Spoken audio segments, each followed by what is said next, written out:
Boy, you could tell the market had their eyes on earnings this week. A lot of big names coming out. Tesla today after the market to start us off. A lot of people kind of looking forward and wondering what things are going to look like. As a result, there was practically no trading today. Very, very small volumes, very low ranges.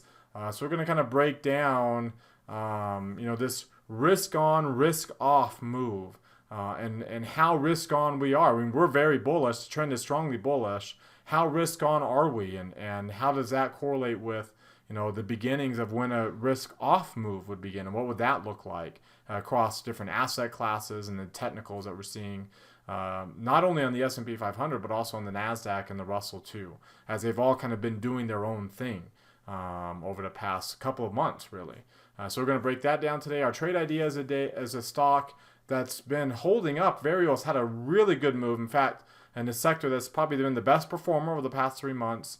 But as a result of its strong run, it's left itself a big gap to fill. And we're going to talk about a speculative way that we might be able to trade that. So let's go ahead and get started. Today is Monday, April the 26th, 2021. This is the Market Outlook from MarketScholars.com. My name is David Settle. All right, well, let's start off taking a look at the S&P 500, as we always do with the market forecast indicator. We'll see here that we had a little bit of a small move. I mean, only 11 points, very, very small. You'll see here later, range today. So small move higher, about 7 points higher. Not very much of a move. Of course, you have a big earnings week, and that's probably why, especially with Tesla starting off here overnight today. But it was up. We continue to move up. We're still right above that 162% retracement of the COVID drop, right? So there's the pre-COVID high point right there, and there's just getting through the pre-COVID high and now getting up to the 162% retracement, all in the same intermediate run, no less. I mean, you can see, for example, on the Nasdaq 100, for it to get through its pre-COVID high point here. It got up past the 162% retracement, all in the same intermediate run. In fact, it got from COVID low all the way up to that, all up to the 162% retracement, past it in one intermediate run, which is like why that was just so insane, so insane. But also put in the context how big of a drop that was compared to others. But you can see on this current intermediate rally, we have gone up to the 262%. At least we're close. I think we'll probably end up getting closer to it by the time we're all said and done with this current intermediate run that the S&P is on. So probably a little bit higher up here on the S&P, just to kind of give you some context on that run off the COVID low point. It got just a little bit over the 100% retracement up to that level. And then, of course, the Russell 2000 had just barely gotten to the 78% retracement, the dotted line at that peak. So it kind of shows you, how just insanely bullish the Nasdaq was during that time frame. Of course, the market sentiment still bullish above 80. Obviously the intermediate line's up above 80. It's not as high as it was, but still doing pretty well. We've been relatively sideways for about a week or so, a little bit more than a week.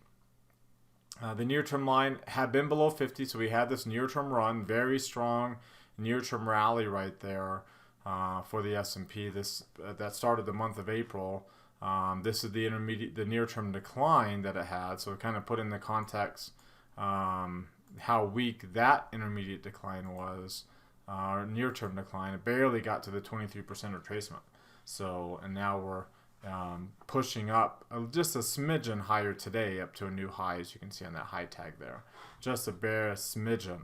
The Nasdaq 100 looks very similar. The only difference is its market sentiment line is still, down here below 60. You need to get back above 60 to really get a new trend going. Remember, 60, when you're on oscillators between 0 and 100, 60 is that bullish range, between 60 and 100. So we have come down into the neutral range. We've been pretty sideways, but now looking like we might get a good chance. And you can see the near-term rally, the near-term pullback the Nasdaq had also got you down to the 23% retracement on the near-term line, and bouncing back up now and close to pushing the new highs. Not necessarily the case in the Russell. The Russell's been so sideways for so long But this is a pretty strong near-term rally. Now, we did get a pretty strong one over here too, but this is just a little bit higher than that. We have dark green shading. We're close to getting a green line again with the moving average close to rising up. We are still below the market sentiment line, so you'd like to see a little break above the intermediate line to get above market sentiment. But it looks like again, not an intermediate pullback, just a really 2-month-long sideways action after peaking here on February the 9th. We've been pretty sideways for over 2 months, almost 3 months.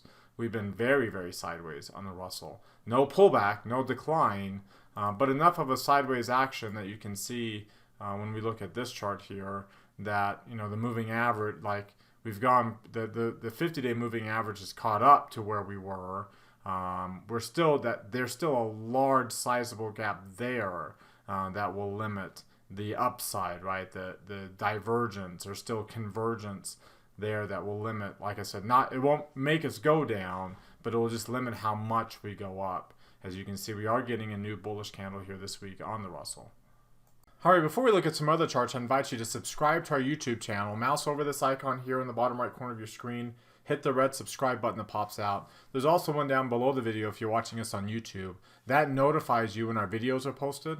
Also, while you're down there, hit that thumbs up icon. That tells us two things. Number one, you liked our video today. And number two, it tells us that you want us to do another video again tomorrow. Quick way to give us feedback if you like our videos. Of course, if you don't like our videos, you don't have to click on anything. You don't even have to watch. But if you do like our videos and you want to let us know, it's really easy. You can do it with one click. We check that out every night. That's how we see what you think about our videos. So like I said, if you want us to keep doing them, let us know with one click. You can do it right now while you're watching. Also, comment down there. What did you get out of our videos today? What stood out to you? Why should people watch? When people come check out the videos, what would you tell them why they should watch, and what stood out, and what questions or comments do you have about anything I talk about? Join our website at marketscholars.com. There's a link popping out there in the top right corner of your screen. Click on that link to subscribe to our site for free. Follow me on Twitter for more content in between the videos from day to day. There's my handle right there at DavidSettle42. And join our Market Outlook Facebook group that we've created. All right, if you're watching us here on our blog, check out some of these things over here on the right-hand side, our Market Outlook Live video. I just barely did a Market Outlook Live today. We already put on today's trade idea that you'll see at the end of the video. We've already put it on in our account here. So check that out. We also review all the old trade ideas, including the trades I did last week. We continue to monitor them, talk about what we should do with them, when should we get out of them. That's what we cover in that. We do it every day. Every day I do the Market Outlook. I do that at 3:30 Eastern Time. Here's where you can access it. Click on this image right here, or you can click on this icon, just mouse over Market Outlook, click on that Market Outlook Live Trade Review link. Also, you can see our trading rooms that we have access to. All of our paid subscribers get access to our Market Outlook Live and trading rooms. Our premium subscribers, of course, get access to a little bit more than that, of course. And so you can check out what that is and compare the two when you click on pricing there. If you come down here to the bottom, click on the heart. It opens up a new tab. Hit that like button right there. Also hit on this thumbs up icon. Opens up another new tab. Click on this like button right there. Again, the more you do that, the more people will see our content that follow us. Obviously, there's a lot more than 126 people that follow my Facebook page. And the more engagements there are, the more people will see it because of how Facebook and Twitter, same thing, is how their algorithms work. So that's why we always ask you for the likes, for that very reason. Of course, it also benefits you because Twitter and Facebook will promote content in your timelines from the accounts that you engage with the most. So we try to make it really easy for you to engage with us right here. All right, now let's take a look at the long-term chart. So the S&P 500, you can see already getting a new high. So far, last week got a new high, a new close, no lower shadow. This week, new high, new close so far, and no lower shadow. The bodies are getting smaller, which makes it more likely for a lower shadow to occur. So we'll kind of keep our eyes on that in terms of when we might get more of a transition that we've seen in some of these other indexes like these. Of course, the NASDAQ 100, same kind of thing here. We didn't quite get a new high last week or a new higher close, and the body got a lot smaller. So it's kind of, you can see how it's getting less bullish. Not so much more neutral, but less bullish on those candles. It's different on the Russell. The Russell's been so transition neutral for so long that now this is like the first bullish candle we had in a while. But this, like I mentioned before, As high as that PPO is right now, which is, you look at the Nasdaq 100, which has a pretty darn high P, or the Dow, we're just barely under 10%. The S&P 500 is, above 9% now. Now the week's not over with, but still 9%. But the gap between the 50 and the 200-day moving averages is extremely high. Needless to say, and the Nasdaq 100 is down from a high, and it's at 9.5%. So it kind of puts this 15.5% PPO on the Russell. The gap between these two lines relatively large. So again, the bigger this gap is, if you go back and you can see this, it doesn't really get very much bigger for here, max available. It doesn't get much bigger, but you can see when we were above 15, when we were at these high levels, it doesn't necessarily mean we have to go down, but it just limits the upside. When you are this high, it just limits the upside here. Here, let me fit the studies there. So, so this is over here. This would be 2003 when we got to 10% on the Russell. We still rallied up here. Let me look at a regular candle chart. You can see how we still rallied up, but again, a year later, we were flat. Like there was no gains a year later because of how strong we were and how long it took to get there, and then how quickly we kind of lost that when the PPO turned down. So a high PPO doesn't necessarily, as we go back to the S&P, doesn't necessarily mean that we have to drop. It just means that 6 months, 9 months from now, I don't expect that we'll be too much higher than where we're at, because at some point in time these high PPOs limit the upside, and then they come down. They come back down towards zero relatively rapidly from these extreme high levels. Not so much from the regular normal levels, but when they get to these extremes, they can come down pretty rapidly. Let's take a look at the three green arrows. Of course, we have one red arrow. Still got the stochastic showing green up above 80, but it's below its moving average. The MACD is below its moving average, even though we're rising. So it kind of shows, the grind that we're on right now. The QQQ is the same thing. Both lines turning up slightly, but below their falling moving averages, albeit at very high levels. Of course, when you look at IWM, it's a little different story, because it's been sideways for almost 3 months. Now its MACD is turning up, and the stochastics is above its moving average. So they're both turning up higher, and the 8 and 17-day are both crossing above the 30-day moving average for the first time for quite a while here, for about a month, that these two lines are crossing above. So little bit of signs of a bullish breakout where the Russell might end up doing what we're seeing the Nasdaq do for this past 4 weeks now almost. This little new intermediate rally that the Nasdaq has had. Let's take a quick look at some of these other indicators. The RSI, CCI, we're still in bullish territory for the S&P, even with this grind that it's doing. The Russell 2000 looks like it's trying to break out, right? It's above 200 finally on the CCI. We did get a little bit above 60 and close to 200 over there, but not quite above 60 yet. So very, very close to some breakout patterns. You can also see it too on the DMI, where the positive index is just barely crossing below 30. The negative index is still well below 20. So the ADX is rising. No signs of bearishness yet on the S&P. We are obviously grinding more on the Qs. IWM is an interesting pattern because the negative indicator just barely crossed below 25. The positive indicator has gotten back above 20. The negative still above the positive. So we don't really quite have that it's really close to a bullish breakout, but not quite on IWM. We'll see if today ends up being a fake out type pattern where it looks like it's a breakout, but since we're not getting everything there to confirm it, ends up being more of a fake out type pattern. Here's the Bollinger Band. You can see the S&P back in the upper quartile of its Bollinger Bandwidth. The QQQs just barely under the upper quartile, but both above their value areas on the 1-year chart. Not the case for IWM, still in its value area, and now, as we talked about, that is the point of control up here at this level.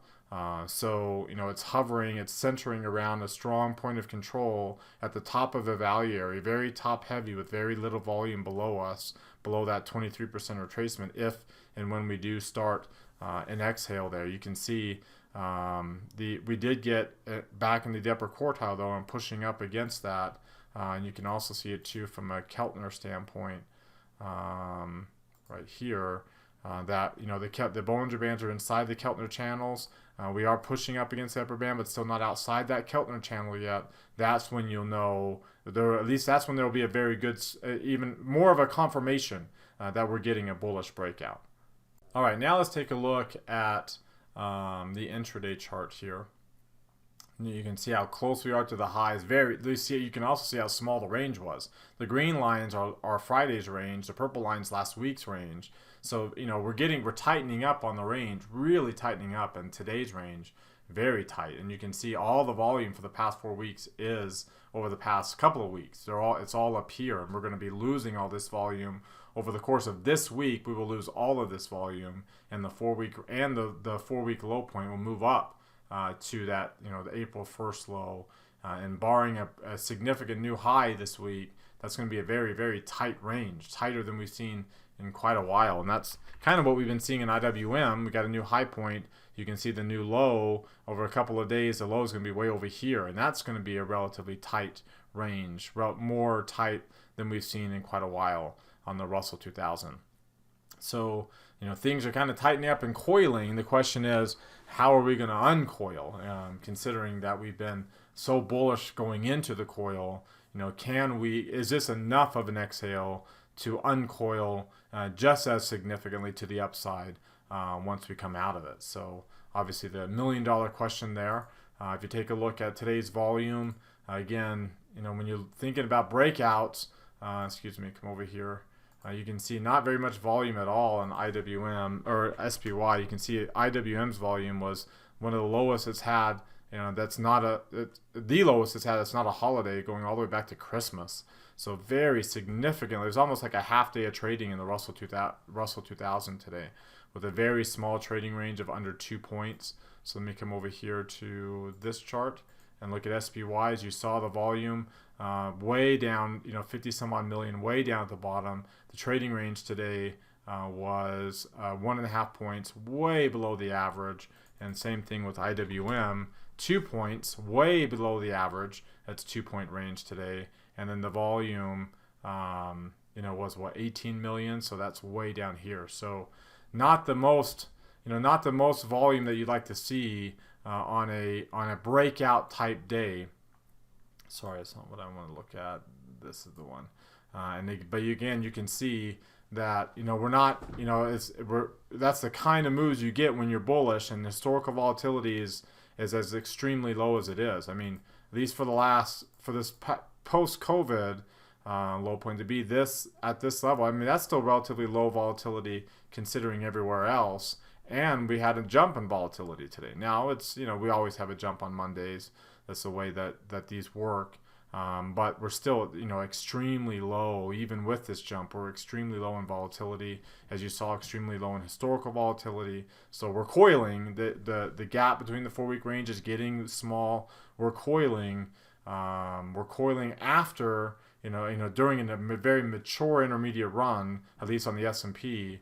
So what is that going to tell us? The NASDAQ did have a pullback. The Russell's been sideways for 2.5 months after an even stronger intermediate run than what the Qs had last year heading into September. So very strong moves, very extreme moves that it appears it's getting pretty hard to sustain.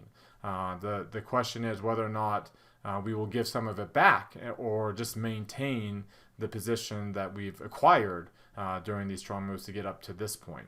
I feel like when you have those big large gaps in the long-term trends, they tend to get filled in. It's just a question of when you got a very strong trend, it doesn't happen overnight. But these moves tend to get filled in. These gaps tend to get filled in eventually. That's the problem, and they can happen really quickly, and that's what I expect. And you can see, like, as of right now, and it's not going to happen overnight, right? Because we're very strongly bullish trend. But as of right now, the 200-day moving average for the S&P is rising up into the retracement zone of this intermediate run that we're on right now. So that can kind of give you an idea of how deep we can pull back. And you can see it's getting close to the 23% retracement of the market sentiment run. Like, we could hit the 200-day moving average on an intermediate pullback, very similar to what we did over here, just on an intermediate pullback. We didn't get a significant market sentiment decline there. It was over here that we finally got it, and then got the death cross as well. So that kind of gives you an idea of like how significant of a decline we can have and still just be kind of normal because of how bullish this rally has been. So that's kind of what I expect. I expect this gap to get filled in on a very normal decline. Nothing abnormal about it. It's, especially in context of the rally, it will be big on a numbers basis, on a quote unquote correction or bear market basis, but it won't be big compared to this 90% run that we've been on. So everything's in context, and that generally happens at these extreme PPOs as those gaps get filled in. The question is, what will be the catalyst and when will that happen? And it doesn't happen overnight when it does. So I still think we probably have another couple of weeks to go to the upside on a near-term run or two before we finally start to especially coming down towards the 50. We're pretty high up above the 50-day moving average right now, much less filling in the gap between the 50 and the 200. So that kind of summarized my technical take, that I still think we'll have a good week this week and potentially into next week. There'll be small moves, there'll be grinding moves, but still some upside near-term run on a bullish rally, on a very mature intermediate rally. But there will come a time where I don't think we'll just kind of sideways action our way into convergence. I do believe that we'll fill in these gaps that we've seen, especially in these long-term moving averages. And they'll be just fine because they'll be to very normal Fibonacci retracement levels. Nothing abnormal about it. And what will be abnormal is people that maybe position size are risking too much now, to make too much now, to try to catch up. And then now they're over position size if and when there is that type of move that comes up. So they're the only ones that are going to be hurt. But most market scholars, and if you've been watching these videos, you know that we've been in this mature run for quite a while. And now is hardly not the time to be over position size to the bullish side. Ride the trend like we've been doing, but just make sure that you're not too bullish. You're not too one-sided if and when that gap gets filled in, as you can see. As you've seen in the charts, can get filled in pretty quickly. So what do you think? Do you agree with that? Do you disagree? Let me know in the comment section below, especially if you disagree. And tell me what chart or indicator you're looking at that tells you why you're a lot more bullish than I am or a lot more bearish than I am. All right, now let's take a look at how the different asset classes are performing. You can see this is a relatively inflationary story here. Commodities and real estate being our best performing asset classes over the past 3 months. That's what this chart is. But if it was truly inflationary, you would also see gold up there too. And gold's not quite doing well. Bonds are down. That's part of the inflationary story. So bonds being down, hard asset prices being up, S&P outgaining everybody, including IWM and QQQ over the past 3 months. So it kind of shows you where everyone's kind of looking right now. If I take a look at just how things performed here today on an asset class basis, we'll take a look at the 26th. You can see small cap stocks were the bigger winner today. So big move, 1%, big move higher relatively speaking, quadrupled what the S&P did. And bonds were down, the dollar was down, gold flat. I guess you could say flat. Bonds kind of coming down a little bit. They were up early with real estate. You can see real estate ended up coming down.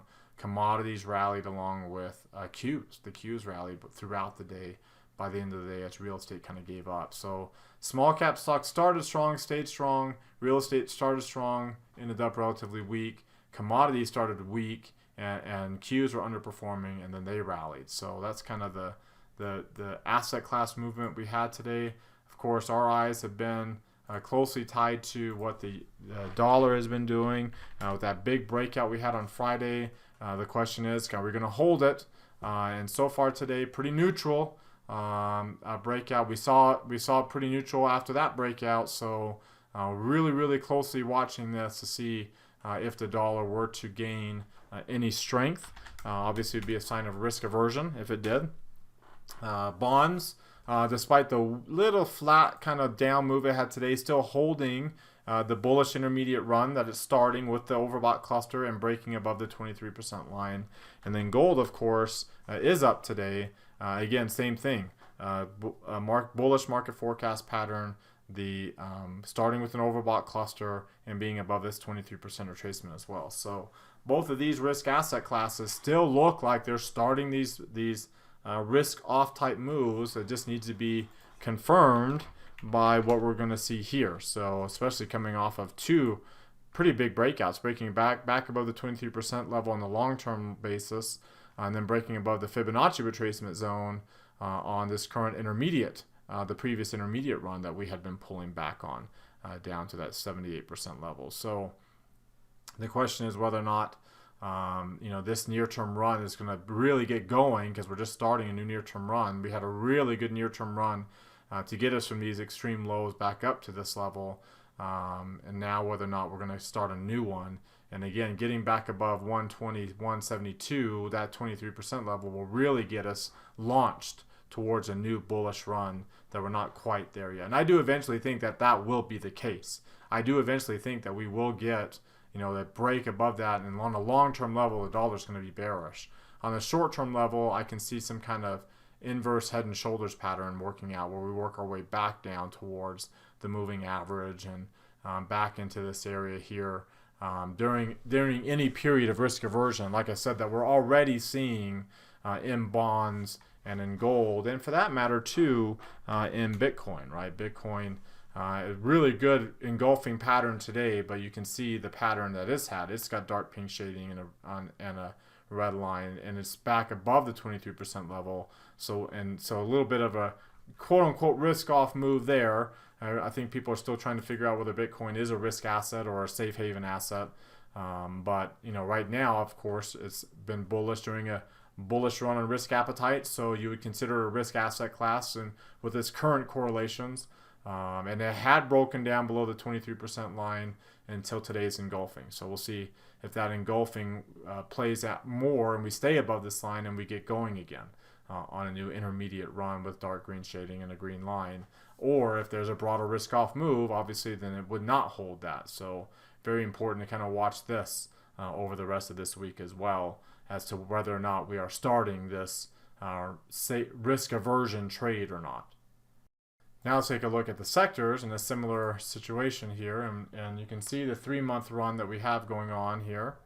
Okay, the financials, of course, the strongest mover over the past 3 months. Energy had been, it's lost some of its luster. And you can see industrials and materials still very strong. Real estate also very strong. These are all the smallest sector weightings in the S&P.